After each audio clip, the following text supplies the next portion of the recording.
Well, hello and welcome. This is Jen Phillips April with Right Words Marketing, and yesterday I posted a picture of this of our setup here in our new space, and I got so many comments. And I was saying to Rick, most people don't really know what a green screen is because I certainly didn't up until just a few years ago.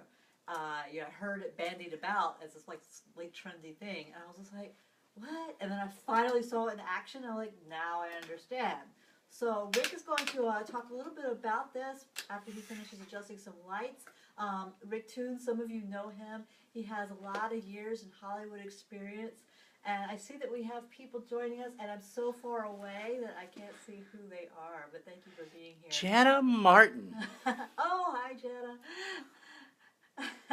So Rick Toone's going to come and speak to us a little bit about green screen. Now, for those of you who don't know Rick, he has a lot of experience in video.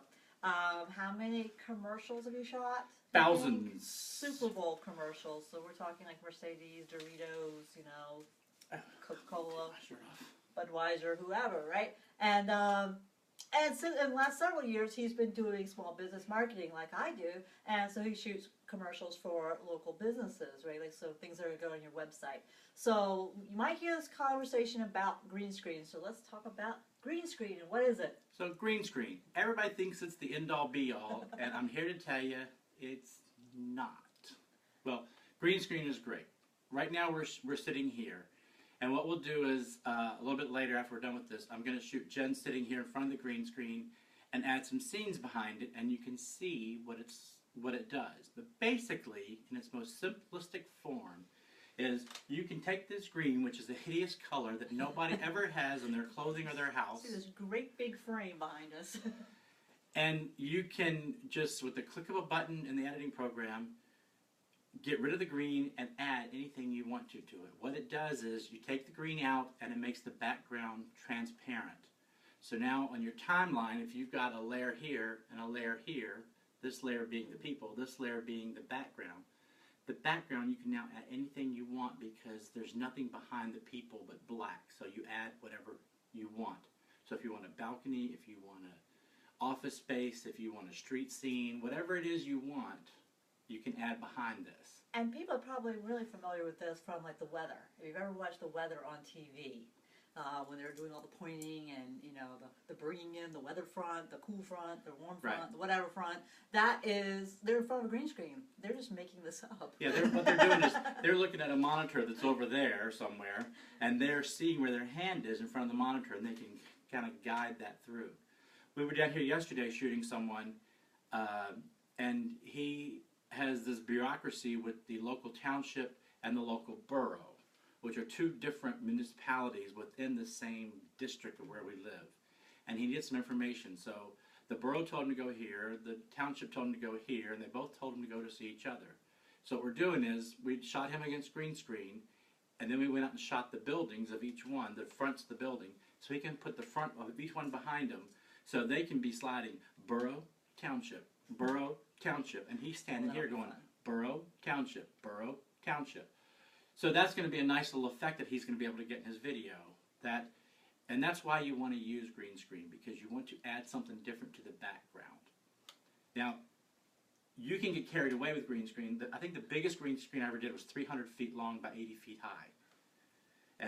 And that was actually, it was for I don't even remember what it was for. It was for a commercial, but we went to Toronto and shot plate shots in Toronto. What's a plate shot? A plate shot is when you shoot a still shot of like the buildings in the cities. And then on stage, it was for AT&T. Then on stage, we had what looked like a road that would come along this big long conveyor belt and crumble, and a surfer on an articulated board, meaning the board was mounted, and the surfer was there, and we were controlling his moves to surf the roads around the city. So we had to have this view. We shot at a hangar at LAX. Air Force One happened to be there at the same time we were. We had to ask Air Force One to move because they were in our shot. That didn't go over very well. But so that's huge. But small green screen, you can have something just this big. What's the size of this one, right? Well, hang on a second. You can put a green on your phone, and if you're holding your phone like this and you want to put somebody in there, you can replace that. So green is just a good way to replace something. This one, I think, is 5x7, and it's a flexible thing. I've got pieces of fabric that are 20x20. I have I have a whole bunch of different types of green screen. I have paper green screen, but really, it doesn't even have to be this color green, just so you know. It's any color that is radically different than what you are in front of. So today, Jen's wearing this color green, right? This may or may not pull very easily out of the green. But you can have blue screen. You've heard people talk about blue screen. It used to be blue screen was done for film, green was for video because of the optics. That's changed over the years. There's also an orange that's used a lot in Hollywood. That's like this rust brown color kind of, that nobody ever wears that either, and that's used for special effects. It's my favorite color. Right. So blue screen they found didn't work so well. If you're wearing a blue suit, stand in front of the blue screen was hard to do. And what you get is you get artifacting around the edges if you're not careful. So I'm going to take you for a little joyride here. Ooh, there you go. So over here, you can see that light there. And there's a light here. And those lights are only hitting the green screen. So let me see if I can do this. So if I turn that light off and come back out here to see Jen, you will see now that that side is dark. And that's a lot harder to separate that value in color from what she's wearing to what's on the side.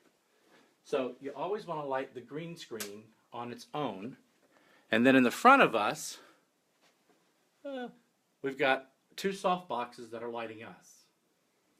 Also, we have a table here. This is so hard to do. Yeah, it's But crazy. I've got the table, I've got this black cloth on the table. And the reason's pull this stuff off. The reason is, if you pull this table up and you see the reflection of the green, when you go to take the green out of the scene, it's going to take part of the table away also. So you don't want to take the table away. So you have to be very, very careful of reflections when you're using green screen. But that's all magic that happens in the editing process. Yes. And it's not good to wear glasses when green screen. Uh-oh. Right, well, you'll be able to see. So when I have my glasses on, if I turn slightly, you can probably see the green through these. So when I go to pull the green, that's going to leave a hole there, and it's going to be a little black aberration, so it's not going to work so well. So, and you don't want shadows. Like, use these types of fluorescent lights because they don't cause shadows as much. But you don't want shadows like that shadow. That's a different level. It's harder to pull that out when you go to do it. So while green screen is awesome, there's a lot of little technical difficulties that you can have to make it look good. So when do you use it? Yeah, I was going to say, it's not like you need to use it all the time. I did a video down here yesterday in my group, or I live streamed in my group yesterday, and I stood in front of this because, you know what, it was here. I didn't need it. It was just a green backdrop, you know, for what I was talking about. But it was, I mean, it was a lot easier than trying to manhandle the thing out of the way. So. Yeah. So whatever's behind you, though, is important. The message is important, but people subliminally see what's behind you. So seeing a green screen behind her that says studio, and look at the comments that Jen got yesterday. It was nice green screen, nice studio, nice, not, you know, because she was showing the studio with the green screen. But we also have a gray wall behind that that's painted a specific color gray that we can also shoot in front of. We have a thing just like this green screen that's white, and we have the flip side of it is black, and the flip side of this green screen is blue. So we have different options of solid colors to go behind us if you don't want to be outside or in your office or somewhere else. Right. You know, how many webinars have you watched where the guy has all this clutter behind them and you're distracted looking at all that? Yes. Clean backdrops are important. Yeah, that apple white thing a lot of people go for. And honestly, you know how people get the apple white? Green screen. Because Trade secrets. to have something completely white, you have to really light it a lot more to blow it out, what they call blowing it out, which means overexposed. But with the green, you just shoot it, you drop out the green, you make it white, poof, now you're... Which all happens in the editing process. I just want to be clear on that. It doesn't like happen magically. I have no idea how to do any of that.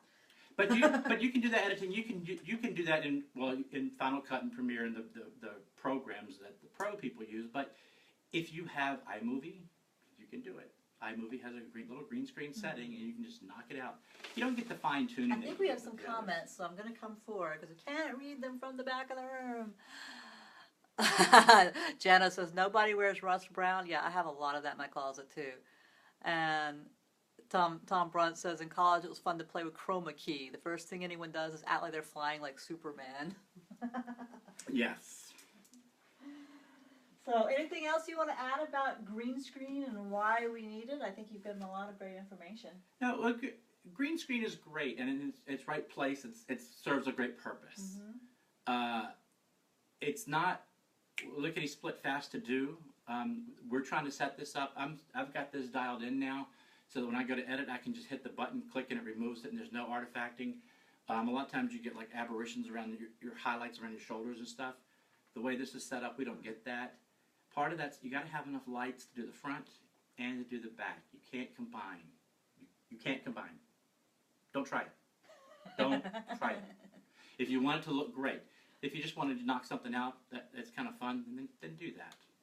It's also fun to put like your baby or your dog in front of the green screen, because then you can have them all over the place. Like on the surfboard. On the surfboard, on top of a plane. You can put them in hot air balloons. I mean, you can do all. There's a lot of stuff you can do with it. And also, once you knock it out in the green screen, you can now control the size of the person. So you can put them anywhere, any place, any size you want. Green screen is awesome, but green screen requires a little bit of work. But it allows you to be anywhere. You know, we could be in Mexico right now. Sitting on a tropical beach. Ooh. We could be in a high-rise office building. You know, there's a lot of places. There's a lot of things you can do with it, but it's a replace. It's to be able to knock something out and replace it with something else. Well, and it works for photographs too, because you say that. And so I was in Ecuador 2 years ago, and Mary Beth Cooper will remember this, and Steve Roller, if they watch this, and Amita. We're in this place, and they have these backdrops, and Mary Beth, and actually the backdrop was a green screen. They poised us to sit in a certain way, and it looked like we were riding a llama, or riding two llamas next to one another. I mean, we picked up our picture 20 minutes later, so it was funny. What we really were doing was sitting on stools in front of a green screen, and the guy gave us things like poise, like we were holding reins. Yeah, and if you have like a product, you can easily shoot a product against green screen, and then you can add whatever background you want to in that product. Mm-hmm. If you're doing that, though, the surface that product is on really matters, because that has to either fit the scene. Or you can put that on green, and you can add the product anywhere you want. So basically, you can, like if you shot this cup and this was green, you could just really knock out everything except for the cup. But you won't be able to adjust the angle and tilt and that kind of stuff. But you can put this on a countertop. You can put it on a side table. You can put it anywhere you want. Lots of details. Well, thank you, Rick. I think that was really useful. You all can put other questions in the comments below, and we'll check on and answer them throughout the day as needed.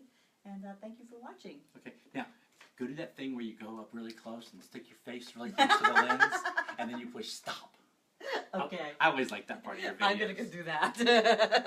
See, watch it. And now I'm all in the dark, right? Yep.